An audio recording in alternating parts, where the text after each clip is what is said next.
வாங்க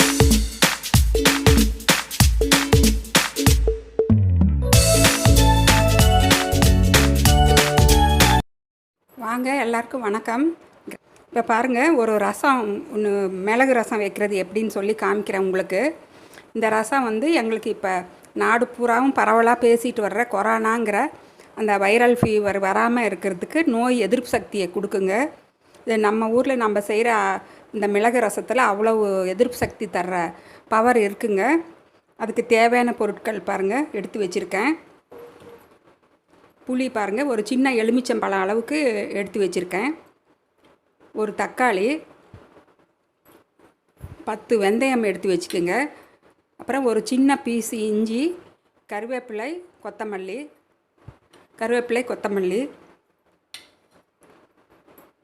பாருங்கள். இது சீரகம் 1 டீஸ்பூனு, மிளகு 1 டீஸ்பூனு, தனியா 1 டீஸ்பூனு, இது வெள்ளைப்பூண்டு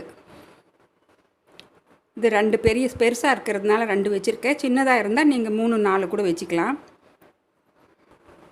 பாருங்கள், இது பெருங்காய பவுடர். இது 1 ஸ்பூன், சின்ன ஸ்பூனில் 1 ஸ்பூன் நிறையா எடுத்து வச்சுருக்கேங்க. இது எப்படி செய்கிறதுன்னு வாங்க பார்க்கலாம். பாருங்கள், இப்போ அந்த புளியை வந்து நல்லா ஊற வச்சு நல்லா கரைச்சி வடிகட்டி எடுத்து வச்சுருக்கேன். அந்த ஒரு தக்காளியை வந்து நல்லா அந்த மேல் தோலை எடுத்துட்டு இது மாதிரி மிக்சியில் போட்டு நல்லா பியூரி மாதிரி எடுத்துக்குங்க. அவ்வளோதாங்க, சிம்பிளாக நிமிஷமாக செஞ்சிடலாம்.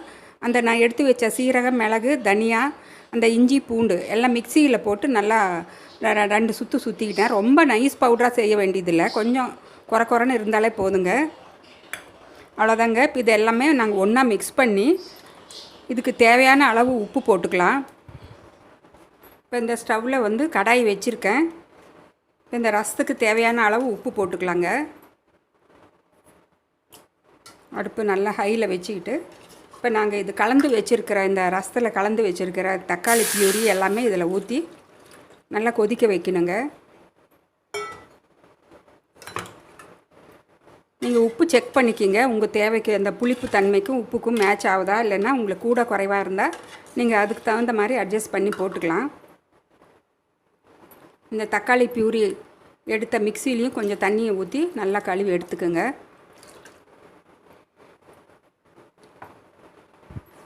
பாருங்கள், இப்போ இந்த ரசம் வந்து லேசாக அந்த நுரை கட்டிட்டு வர்ற ஸ்டேஜில் நாங்கள் பவுட்ரு பண்ணியிருக்கிற சீரகம், மிளகு, தனியா, பூண்டு, இஞ்சி எல்லாம் போட்டு நல்லா கலந்து விட்டுடுங்க.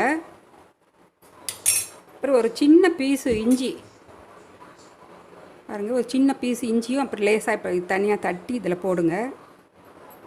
பெருங்காய பவுடர், இது வந்து தாளிக்க வேண்டிய அவசியம் இல்லைங்க இந்த ரசத்தை.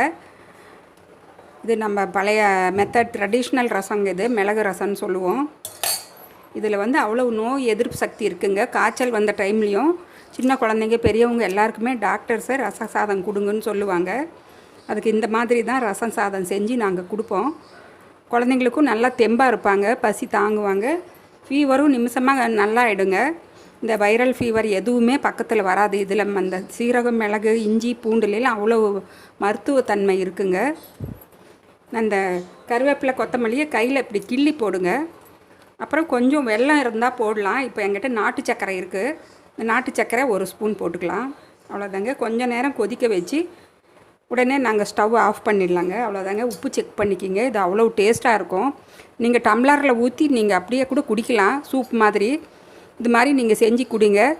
இப்போ ஸ்டவ் ஆஃப் பண்ணிடலாங்க. எந்த வைரல் ஃபீவரும் பக்கத்துலேயே வராது. இப்போ கொரோனான்னு சொல்லி நாடு பூராவும் பயமுறுத்திட்டு இருக்கிற இந்த கொரோனா ஃபீவர் வீட்டுக்குள்ளாரையே வராதுங்க. அவ்வளோ மருத்துவத்தன்மை நிறைந்த இந்த மிளகு ரசத்தை நீங்கள் எல்லோரும் செஞ்சு பாருங்கள். செஞ்சு பார்த்து பாருங்கள், எவ்வளோ வாசனை கமகமன்னு இருக்குது வீடெல்லாம். அது கொதிக்கிறப்ப அவ்வளோ வாசனையாக இருக்குங்க. இது மாதிரி நீங்கள் எல்லாம் செஞ்சு பாருங்கள். செஞ்சு பார்த்து உங்கள் ஃபீட்பேக்கை கமெண்ட்ஸ் போடுங்க. மறக்காமல் என்னுடைய சேனலை சப்ஸ்கிரைப் பண்ணுங்கள். பெல் பட்டனையும் கிளிக் பண்ணுங்கள். உங்கள் ஃப்ரெண்ட்ஸ் ஃபேமிலிக்கும் ஷேர் பண்ணுங்கள். வணக்கங்க.